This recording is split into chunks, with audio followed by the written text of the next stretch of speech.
From the studios of WTHT, the broadcasting division of the Hartford Times in Hartford, Connecticut, the Mutual Network presents Cedric Foster in a news analysis of today's developments in the European war. Cedric Foster. The news out of Europe today is that the largest squadron of British bombing planes ever to raid Adolf Hitler's Third Reich struck terrific blows at Hamburg and Bremen last night, while Berlin and Emden were assaulted in what the British Air Ministry termed subsidiary attacks.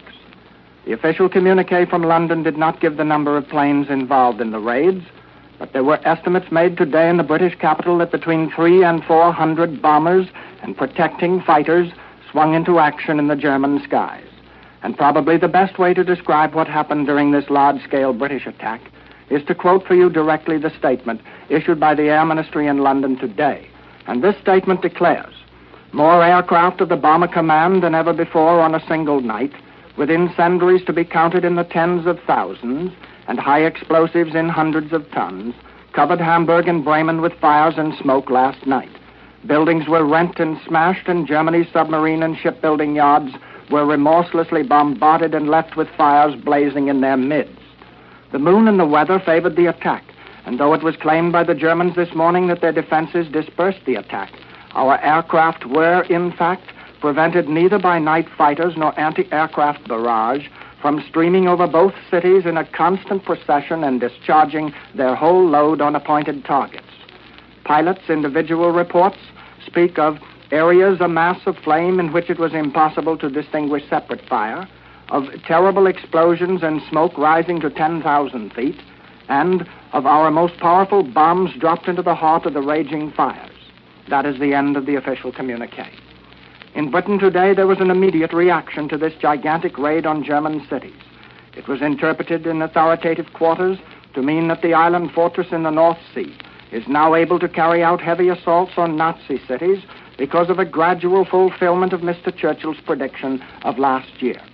Many of you may remember his 4th of June speech, transmitted to the world on shortwave radio one Sunday afternoon, when the outlook was pretty grim and dark concerning Britain's ability to survive. France was almost under the heel of the conqueror. The Low Countries had been laid in waste, and the democratic world wasn't very optimistic as it looked toward the future. And it was at this time that Mr. Churchill chose to address his nation and empire, and the world will certainly never forget the peroration of that speech. It ranks with the greatest compositions of all time, and because it exemplifies the courage and the determination of the leader of the British Commonwealth of Nations, because through it he rallied his countrymen to their standard at a time when even the bravest and stoutest of hearts were weakening under the terrible strain of one disaster after another. I repeat his closing remarks to you now. We shall go on to the end. We shall fight on the seas and the oceans. We shall fight with growing confidence of strength in the air. We shall fight on beaches. We shall fight on landing grounds. We shall fight in fields, streets, and hills. We shall never surrender.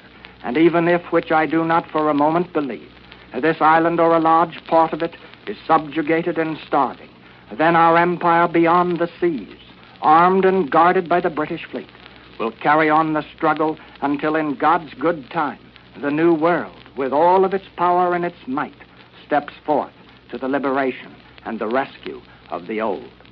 That was the statement of the British Prime Minister almost a year ago, and the words that he uttered have come to pass.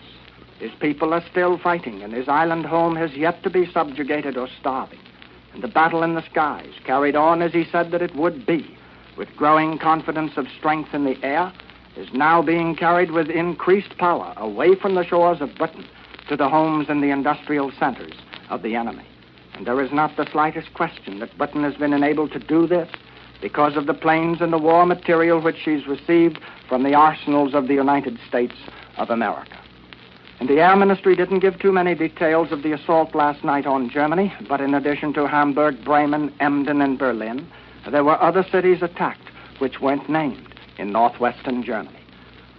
Germany today admitted the severity of the attack. The Nazis stated that no bombs were dropped on their capital city of Berlin, but they declared that many civilians were killed in Bremen and Hamburg and other northwestern towns. At Hamburg and Bremen, the Nazis admitted what they termed some industrial damage, but they asserted that the residential sections of the two cities were the worst sufferers from the raid.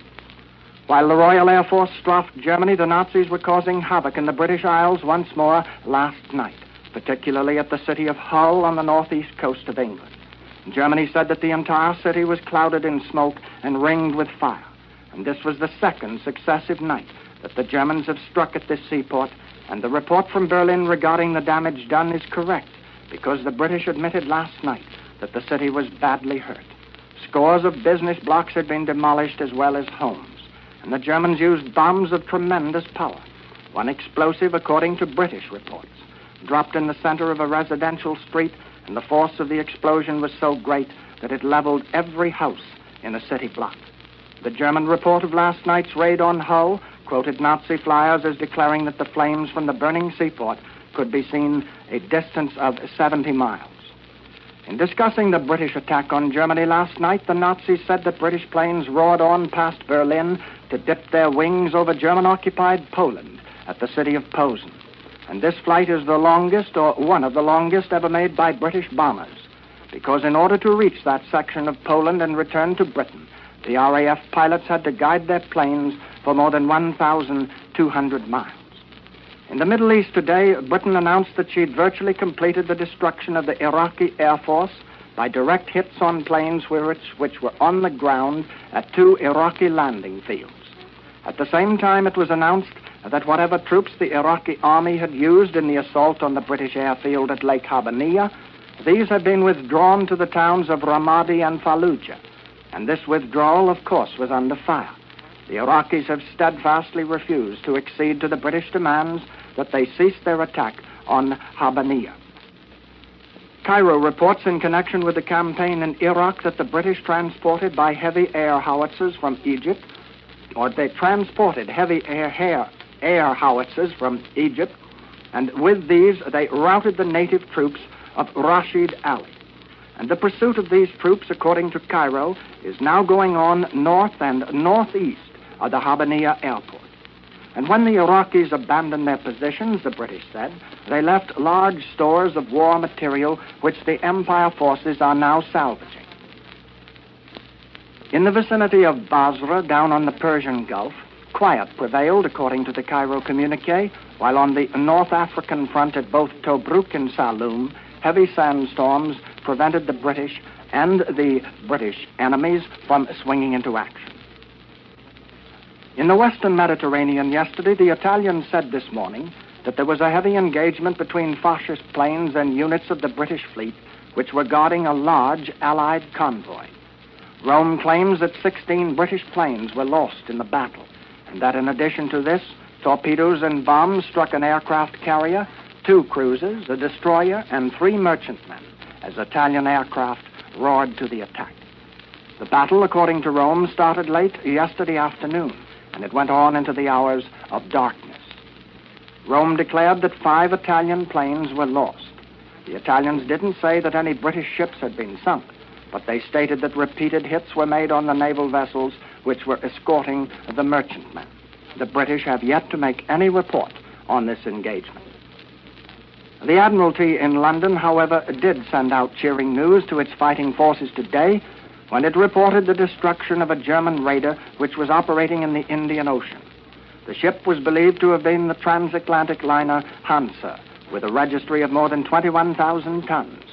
The Admiralty's report of the battle, which gave but few details, said that the British cruiser Cornwall took 27 British merchantmen seamen from the raider, where they had been held as prisoners by the Nazis. And in addition to these men, 53 members of the raider's crew were also picked up by the Cornwall.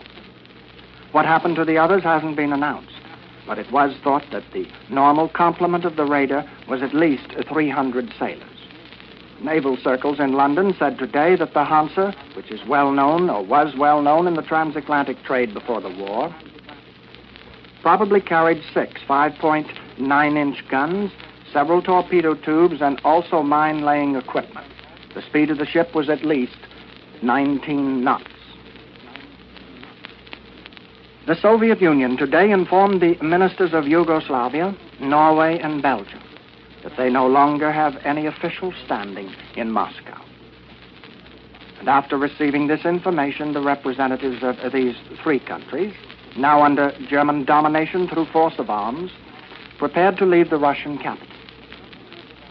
The news of Stalin's decision was telephoned to Berlin for transmission from the German capital to the outside world. But the moment that a correspondent declared on the telephone during the actual conversation that the Russian move was understood in diplomatic circles in Moscow to indicate that the Soviet is planning closer cooperation with Germany, the moment that this statement was made, the telephone line was cut. Now, this action on the part of the Soviet is the second official act of importance which has taken place since Joseph Stalin came out in the open to assume the premiership of the nation, which he's ruled as a dictator with an iron hand for many years. The first official move was a statement by TASS, Russian news agency, that the Soviet was not concentrating troops along the German frontier and that she has no intention of doing so. As far as Russia is concerned, there are two widely divergent points of view on her policy. And one view is that she's a sub-rosa partner of Adolf Hitler and that she will work hand in glove with the Axis powers. And the other is that she's putting her house of diplomacy in order and that she's determined to defend her interests in the Middle East. You may take your choice as to which you wish to believe. There are strong arguments on both sides, but when you've argued pro and con, you still come back to Mr. Churchill's definition of Russia. The British Prime Minister characterized her some time ago as a riddle wrapped in mystery inside of an enigma. Propaganda is one of the most powerful and potent forces in the war which is going on in Europe. And Germany makes full use of it. And she has stated, from the lips of her leader Adolf Hitler, that in order to conquer people, you must keep on repeating lies until those people believe them. And Germany today gave concrete evidence of her lying ability when she broadcast a report which referred to the communist newspaper in New York, which is the Daily Worker, as the representative of American labor. The German radio declared, and now I quote directly from the radio, "The American labor paper, New York Daily Worker, publishes an editorial dealing with the latest incendiary speech of War Secretary Stimson.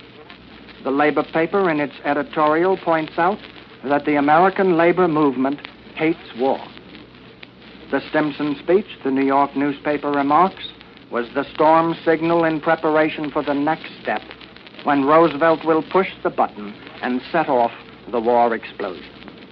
The New York Daily Worker urges the American nation to take an open stand against these war machinations before it would be too late.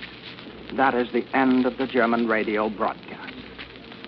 Well, there's no doubt that the millions of American laboring people will be most interested to know that Germany has stated that the communist newspaper in New York is their representative.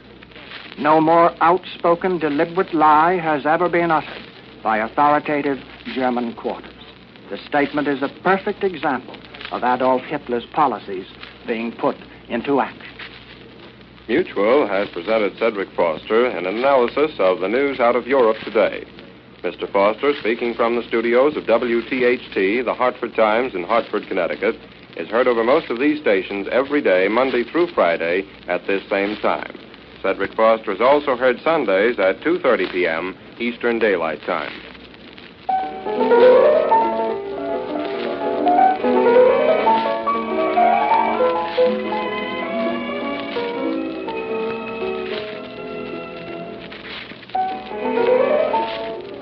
This is the Mutual Broadcasting System.